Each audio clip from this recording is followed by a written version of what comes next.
Every time we tap Sign in with Google, we hand an app we barely know the keys to our entire Google account. The email, the contacts, the files. If a stranger walked up and asked for a Google password, nobody would give it to them. Ever. But that's exactly what we're doing. Right now. Without thinking.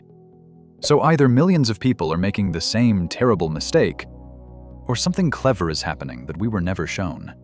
Because here's the twist. That app never actually gets the password. It never sees it. Not once. So what is it getting? And why is tapping that button actually safer than typing a password at all? That's OAuth. And by the end of this, we'll see the whole trick. Back to how apps worked before it existed. Say some app wants our Google contacts. Back then, it had one way to ask. Hand over our Google email and password. So we did. We typed them straight into the app. And that was a terrible idea.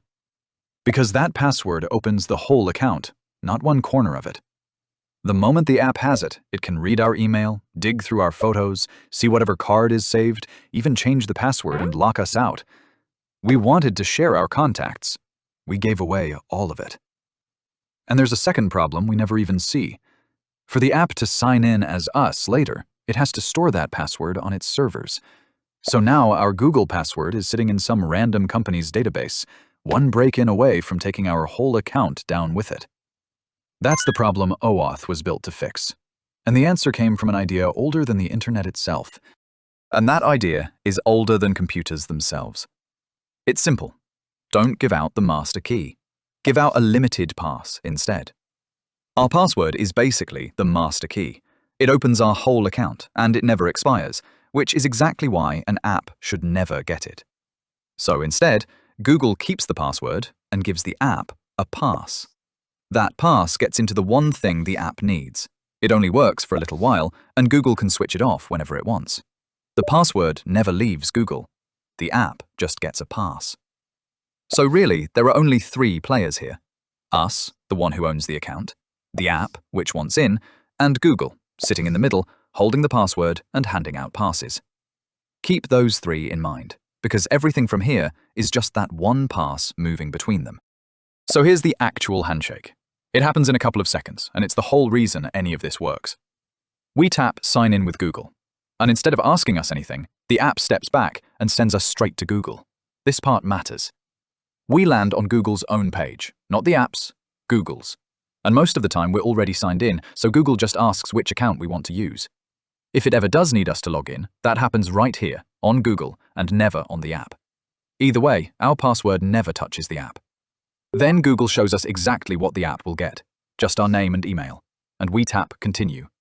And that's the moment the pass gets made. Google takes our OK, creates a limited pass, and sends us back to the app holding it. Now the app is in. It's got the pass, it can grab the one thing we agreed to, and that's the end of it. But look at what just happened.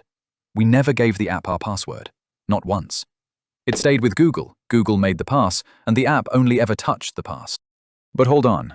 There's still one loose end. Back at the start, the scary part was an app storing our stuff on its servers, one break-in away from disaster. And the app does still keep this pass on its servers. So what happens when someone breaks in and steals it? Say they pull it off. Hackers get in, grab the pass, and walk out. How bad is it? Almost nothing. And that comes down to what's actually on the pass. It can only read our name and email address, nothing else. It can't open our inbox, get into our files, or change a single setting. It works for that one app and nowhere else, so it's dead weight anywhere they'd try to use it. And it expires in about an hour, so it's probably useless before they even get started. Compare that to the old way. Back then, a break-in meant our real password and full control of everything. Now, the worst they walk away with is a read-only scrap that expires on its own. The password never moved.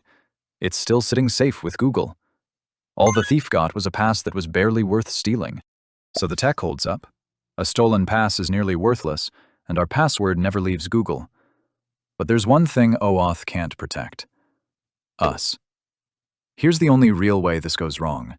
A fake page that looks exactly like Google, but isn't. We tap what looks like Sign in with Google, type in our real password, and hand it straight to a scammer.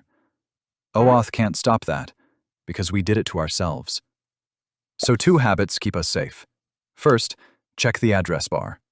Real Google sign-in only ever lives on accounts.google.com. If the address says anything else, it is not Google. Close the tab. Second, actually read the screen before we tap Continue. Getting our name and email address is normal. That's how the app signs us in and reaches us. But a pass should only ask for what the app actually needs. So if that same photo app is also asking to read every email in our inbox or dig through our files, that is a red flag. When it wants way more than it needs, we walk away. And one last thing, because we are always in control. Every app we've connected sits in our Google account, under Connected Apps. Don't trust one anymore? One tap, remove access, and its pass dies instantly. No emailing anyone, no waiting. We just cut it off. 2 checks going in, 1 switch to pull the plug. That is the whole game. So here we are. Next time we tap Sign In with Google, we know exactly what's happening behind it. The app never sees our password. Google confirms it's really us, checks what we're okay with, and hands the app a limited pass. A pass that opens one thing, lasts about an hour, and dies the second we pull it. Our password never leaves Google, not once. And this isn't just a Google thing. That same handshake runs behind Sign In with Apple, Sign In with GitHub, Sign In with Facebook, all of them. One button, the same quiet system, keeping our password out of everyone's hands. So that little button we've tapped 100 times without thinking, now we've seen the whole trick. We're not handing over the keys to everything. We're handing out a pass we can cancel anytime. If this made OAuth finally click, follow along. We break down the tech everyone uses but nobody explains. See you in the next one.